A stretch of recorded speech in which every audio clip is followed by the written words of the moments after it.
Search करें अवामी news. मुल्क भर की ताज़ा तरीन खबरों से बाखबर रहने के लिए सब्सक्राइब करें हमारे चैनल को और बेल आइकन ज़रूर दबाएं।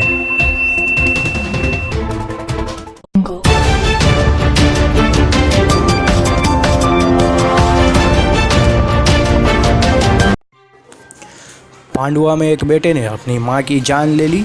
बताया जा रहा है कि कल रात 10:30 बजे के करीब पांडुआ के बोसपाड़ा इलाके में एक शराबी बेटा अपनी कुल्हाड़ी को धार दे रहा था। तभी हाजरा बीबी नामी इसकी मां से किसी बात पर तनाज़ा हो गया और उसने कुल्हाड़ी से इसके सर पर वार कर दिया, जिससे हाजरा बीबी को खासी चोटें आई। ताहम वाक़े के बाद मुलजिम बेटा फ़रार हो गया, जबकि मां को उसके आस पड़ोस के लोगों ने फ़ौरन अस्पताल रवाना किया, लेकिन वहां पहुंचने पर डॉक्टरों ने उन्हें मुर्दा करार दे दिया। दूसरी तरफ पुलिस ने बेटे को तलाशी के बाद गिरफ्तार करते हुए कत्ल की वजह तलाश करने में जुट गई है।